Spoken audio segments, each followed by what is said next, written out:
William had always lived in the shadow of his older brother, Ethan. From the moment they were children, Ethan was the star of the family, exceptionally gifted in academics, a natural problem solver, and the one who could easily grasp complex scientific theories. He was the pride of their parents, and all their hopes seemed to rest on his shoulders. They envisioned him becoming a renowned doctor, engineer, or scientist, someone whose intelligence would propel him to great heights in the traditional world of success. William, however, was different. He didn't share Ethan's brilliance in school. While Ethan aced his exams and earned awards, William found himself struggling to keep up. He wasn't dumb, he just wasn't interested in the same things.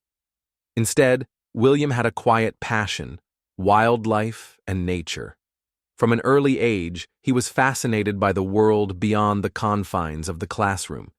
He would spend hours outdoors, observing animals, birds, and plants, captivated by their intricate beauty. His camera was his only companion, capturing the world in a way that felt real to him. But that passion had never been understood by his parents. After high school, when Ethan was heading off to college with a scholarship, William found himself at a crossroads. The dreams his parents had for him felt distant, not something he could see himself pursuing. The idea of studying science, something his parents pushed him toward, felt hollow.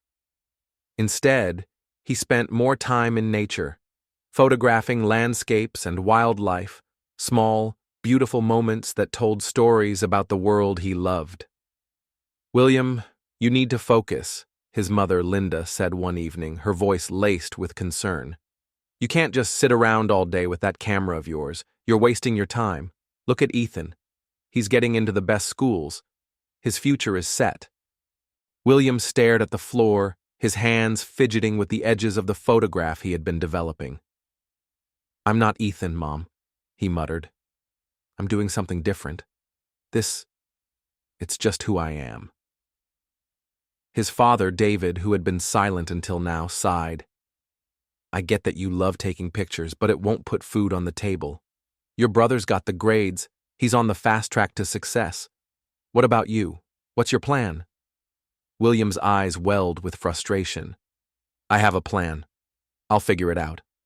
I just need time." "You're 20 years old, William." His mother's voice cracked, the weight of her words sinking in. "Time's running out.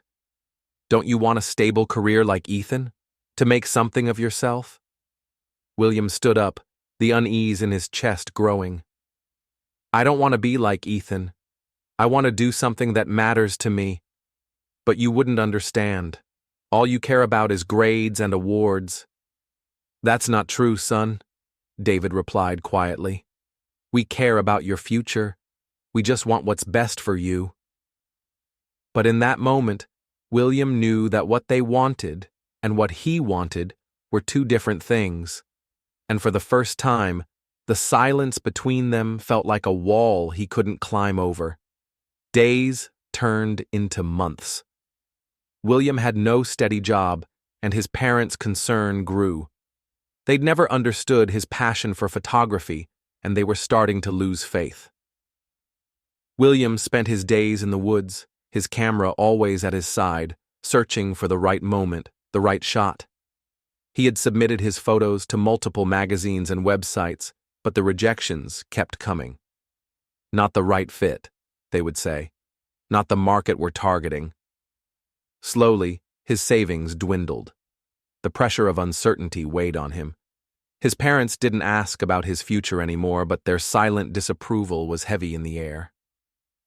One night, Linda sat beside him, looking at the photographs scattered across the kitchen table. "William, honey, we know you're trying, but you've been at this for so long.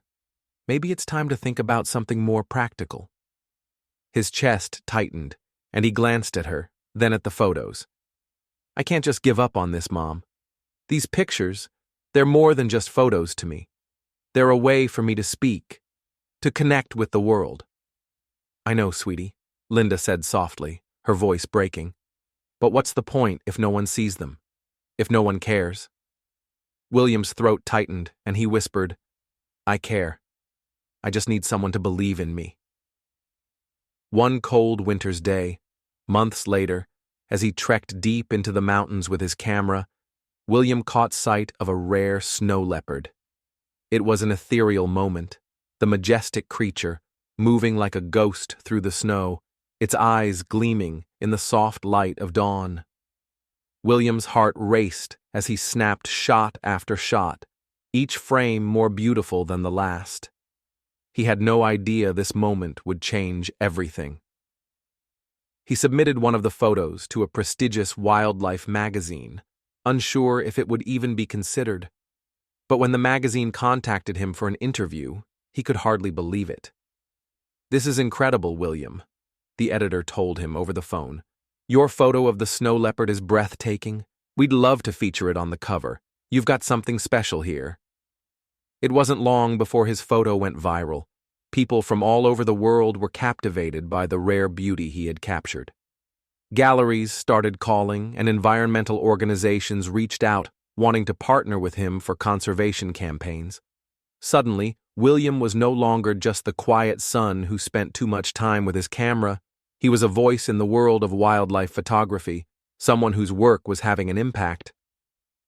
A few months after his success began to snowball, William sat down with his parents in the same kitchen where their earlier conversations had taken place. Linda looked at him, her eyes wide with disbelief and pride. "William, I had no idea you really did it." David, who had always been more reserved, spoke up with a rare warmth in his voice. "Son, I didn't get it at first, but I see now. You've created something meaningful. We're proud of you." William smiled, a tear slipping down his cheek. "I know you wanted something more conventional for me, but I've always known what I wanted. I just needed to find my way."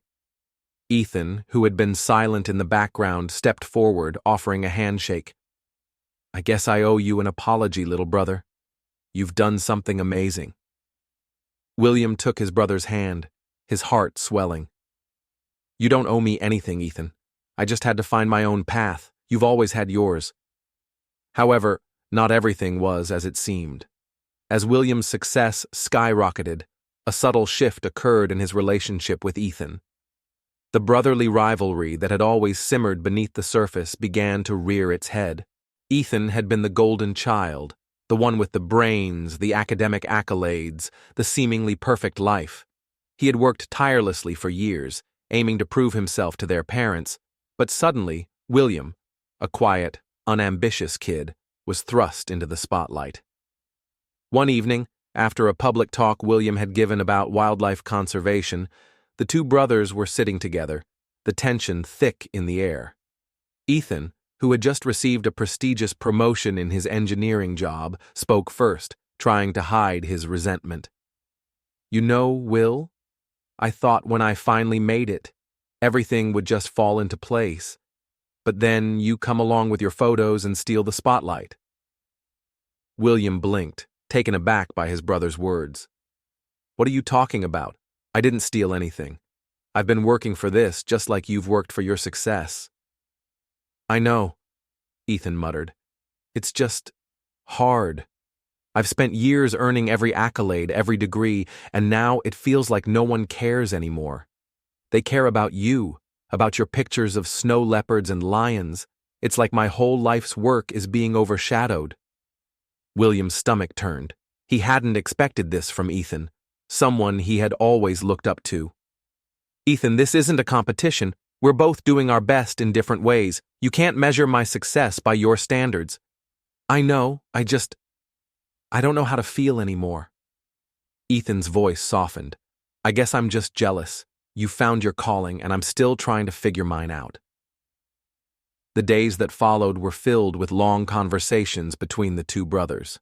It wasn't always easy, but as time went on, William began to understand Ethan's struggles more clearly. Ethan wasn't just jealous of William's success. He was grappling with his own doubts.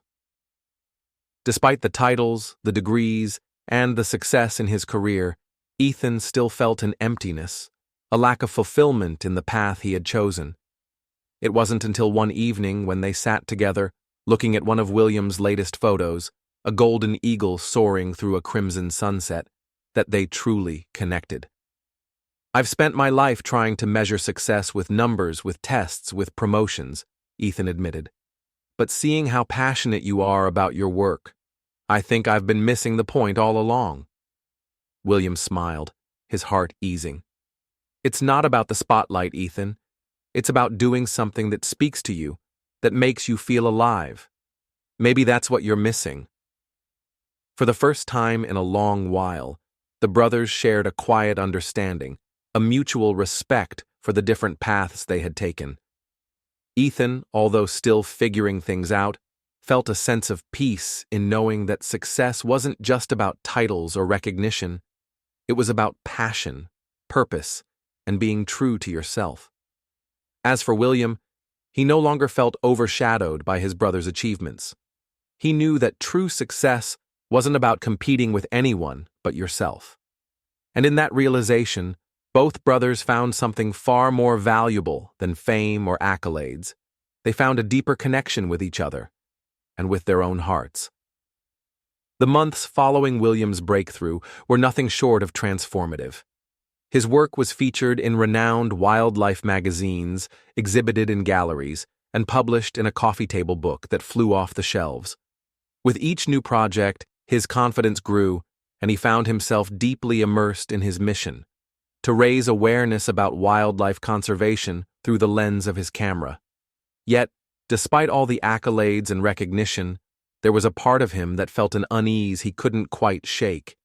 He had always been someone who shied away from the spotlight, never seeking fame or validation.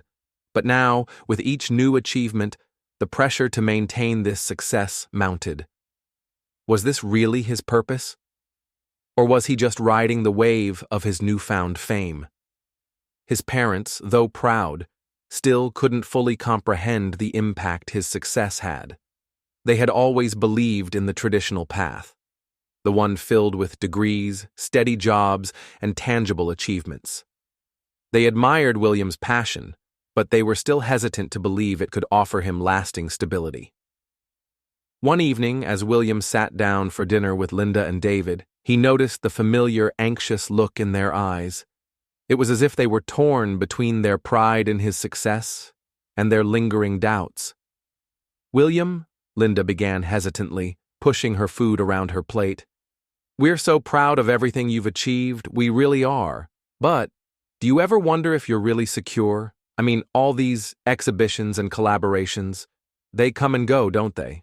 What happens when the buzz fades away? Do you have a backup plan?" William's chest tightened. He had heard this question so many times before, but tonight it stung differently. "Mom, I'm not doing this for the buzz. I'm doing it because the animals need us. The planet needs us. You don't understand, but this isn't a phase. This is my purpose." David, ever pragmatic, chimed in, his voice softer than usual. "We're just concerned, son. We want to make sure you're set for the future. That's all. You don't have to go back to school, but maybe you should think about long-term stability. There's no shame in having a secure career." William stood up abruptly, his hands trembling. "You still don't get it, do you? I don't need security. I need to do something that matters. Something bigger than me. And it's not just about money or fame. It's about the message I can share with the world through these photos." There was a silence at the table, thick and uncomfortable. For a moment, it seemed as if his parents were trying to understand him, but the gap between their expectations and his passion seemed too wide to bridge. As his fame continued to grow, William found himself invited to speak at high-profile environmental conferences. He was hailed as a leading voice in wildlife photography, using his platform to not only showcase his work, but to inspire others to take action in preserving the planet. However, with each appearance, he could feel the weight of expectation pressing down on him. It was no longer just about taking photographs. It was about becoming the face of a movement. Despite the honor, he began to feel drained. He wasn't used to the constant interviews, the endless demands for appearances, and the pressure to be perfect in every public interaction. The endless emails, the sponsors, the partnerships, it was all so overwhelming. William had always thrived in solitude, spending hours alone in nature, quietly observing the world. Now he was constantly surrounded by people, and he longed for the peace he once found in the woods. One evening, after returning from a whirlwind trip to an international conference, he collapsed onto the couch, exhausted. His phone buzzed with messages, requests for interviews, new exhibition offers, and even an invitation to collaborate with a renowned wildlife documentary filmmaker. His mind raced. Was he losing sight of what had drawn him to this career in the first place? Was he becoming just another cog in the machine of celebrity conservation? Ethan, sensing his brother's internal struggle, reached out to him one evening, asking to meet for a drink. They met at a small cafe in the city, away from the bright lights and the ever-watchful eyes of the public. "Hey," Ethan said, his voice surprisingly gentle as he sat down across from William. "You've been looking a little drained lately. You okay?" William rubbed his eyes, letting out a long breath. "I don't know, Ethan. I thought I wanted all of this, being the face of conservation, raising awareness. But now, I don't feel like myself anymore. I feel like I'm losing touch with the very thing that made me fall in love with this in the first place." Ethan leaned back, his hands clasped together thoughtfully. "You're not the first person to feel that way. I've seen it happen to a lot of people who reach a certain level of success. It's like you get swept up in the idea of what you're supposed to be, rather than who you are. And then everything becomes about maintaining that image." William's eyes flickered with a hint of frustration. "I don't want to be an image, Ethan. I want to be a person. I want my work to speak for itself, not for me to be paraded around like some kind of icon." Ethan nodded, his gaze distant. "I get it, but maybe you've been so focused on everyone else's expectations that you forgot to check in with yourself. What do you need right now, William? What would make you happy again?" William was silent for a long time. He hadn't considered that question in a while. Happiness seemed so far out of reach, buried beneath the weight of his responsibilities. "I think," William said quietly, "I need to step back. I need to return to the basics, the quiet moments in nature. I want to capture the world again, but for me, not for anyone else." With a newfound sense of clarity, William decided to take a break from the limelight. He turned down several high-profile offers and withdrew from the social media frenzy that had consumed him. He returned to the wilderness, where he felt most at peace, alone, surrounded by the stillness of nature, his camera as his only companion. Months passed, and William slowly regained his balance. He spent time with the creatures he had once observed with quiet reverence, capturing intimate moments without the pressure of deadlines or expectations. Slowly but surely, the joy of photography returned, and with it, a sense of purpose he had nearly lost. One evening, as he was developing a set of new photographs in his darkroom, his phone buzzed with a message from his parents. The text was simple, but the words carried a depth of understanding that had been missing for so long. "William, we've been thinking about everything. We're proud of you. You've always known what you needed, even when we didn't understand. We trust you, son. Keep following your heart. We're here for you." Tears welled up in William's eyes. It was the first time he felt like his parents truly understood him, not just his success, but who he was as a person. As for Ethan, their relationship had deepened in ways William hadn't expected. The jealousy and resentment that had once lingered were replaced with mutual respect and understanding. Ethan had found his own peace in his career, and while their paths were different, they were no longer competitors. They had become brothers in the truest sense, supporting each other's journeys, however divergent they may be. Years later, as William stood in front of a new exhibition of his wildlife photography, the opening night bustling with people from all walks of life, he felt a quiet pride. It wasn't the applause or the accolades that mattered anymore. It was the knowledge that he had stayed true to himself. He had found his own path, and it had led him to a place where both success and peace coexisted. And in the end, it wasn't about being better than Ethan or anyone else. It was about the quiet triumph of living life on his own terms, capturing the beauty of the world and sharing it with others. That, he knew, was the truest success of all.